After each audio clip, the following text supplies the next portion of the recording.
Good morning sir. Good morning sir. ಸರಿ ಬನ್ನಿ ಕೂತ್ಕೊಳ್ಳಿ. ಎಜುಕೇಶನ್ ಏನಾಗಿದೆ ನಿಮ್ಮಿಬ್ಬರದು? 7th ಅಲ್ಲಿ ಫಸ್ಟ್ ರ್ಯಾಂಕ್ ತಗೊಂಡಿದ್ದೀನಿ ಸರ್.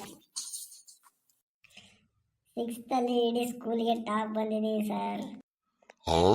ನಮ್ಮ ಆಫೀಸಲ್ಲಿ ಫೈಲ್ ಸಪ್ಲೈ ಮಾಡೋ ಸಪ್ಲೈಯರ್ ಕೂಡ +2 ಅಲ್ಲಿ 70% ತಗೊಂಡಿದ್ದಾನೆ.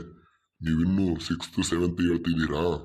ನೋಡೋಣ ನಿಮ್ಮ ಟ್ಯಾಲೆಂಟ್ ಎಷ್ಟಿದೆ ಅಂತ ಅದನ್ನು ಚೆಕ್ ಮಾಡಿಬಿಡೋಣ. ಇನ್ನೇನು ಮಾಡೋಕ್ಕಾಗುತ್ತೆ, ನಿಮ್ಮ ಟ್ಯಾಲೆಂಟ್ ಎಷ್ಟಿದೆ ಅಂತ ಚೆಕ್ ಮಾಡ್ತೀನಿ. ಕೆಲವೊಂದು ಕ್ವಶನ್ ಕೇಳ್ತೀನಿ, ಆನ್ಸರ್ ಮಾಡಿ. ನಮ್ಮ ಕಂಪ್ನೀಲಿ ಯಾವುದಾದ್ರೂ ಒಂದು ಕೆಲಸ ಖಾಲಿ ಇದ್ರೆ ಕೊಡ್ತೀನಿ. ಸರಿ, ಈಗ ಆನ್ಸರ್ ಮಾಡಿ ನೋಡೋಣ. ವಿಮಾನ ಕಂಡುಹಿಡಿದದ್ದು ಯಾರು ಹೇಳಿ ನೋಡೋಣ. My brother sir. ಸರ್ ಅವ್ರ ಬ್ರದರ್ ಅಲ್ಲ, ಮೈ ಬ್ರದರ್ ಸರ್. ಲೋ, ಅದು ಮೈ ಬ್ರದರ್ಸ್ ಅಲ್ಲೋ, ರೈಟ್ ಬ್ರದರ್ಸ್ ಅಂತವಲ್ಲ ನಿಮ್ದು. ಸರಿ, ಈ ಕ್ವಶನ್ ಬಿಡಿ, ಇನ್ನೊಂದು ಕೇಳ್ತೀನಿ. ಅದಕ್ಕಾದ್ರೂ ಸರಿಯಾಗಿ ಆನ್ಸರ್ ಮಾಡಿದ್ರೆ ತಗೊಳ್ತೀನಿ, ಇಲ್ಲಾಂದ್ರೆ ಬಾಯಿ ಮುಚ್ಕೊಂಡು ಹೋಗ್ತಾ ಇರ್ಬೇಕಷ್ಟೇ. ಇಂಡಿಯಾವನ್ನು ಕಂಡುಹಿಡಿದವ್ರು ಯಾರು? ಸರ್ ನಾನು ಹೇಳ್ತೀನಿ. ಸರ್ ಇಲ್ಲ, ನಾನು ಹೇಳ್ತೀನಿ. ಸರಿ, ನೀನೇ ಹೇಳು ಬೇಗ. Sir Bharat sir. ಅವನು ಯಾರೋ ಭರತ? ನಾನು ಕೇಳದೇ ಇರೋ ಭರತ? ಸರ್ ಇವ್ರ ಪಕ್ಕದ ಮನೆ ಬರತ್ತಾ ಸರ್? ಅವನ್ಯಾರೋ ಭರತ? ಯಾರೋ ಅವನು?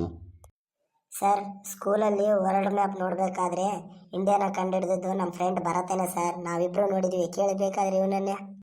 ಸರ್ ಅವ್ನು ಹೇಳ್ತಾ ಇರೋದು ನಿಜಾನೇ ಸರ್? ಎಲ್ಲ ಬಡ್ಡೆ ಐತವ, ಎಲ್ಲ ಇದು 7ನೇ ಕ್ಲಾಸ್ 6ನೇ ಕ್ಲಾಸ್ ಪಾಸ್ ಆಗೋದನ್ನು ಕರ್ಕೊಂಬಂದ್ರೆ ಹಿಂಗೆ ನೋಡ್ರು. ಇದು ಎಲ್ಲ ಬಡ್ಡೆ ಐತವ ನೋಡ್ರು. ಮೊದಲು ನಡ್ರು, ಇಂಟರ್ವ್ಯೂನಿಂದ ಹೊರಗೆ ನಡ್ರು.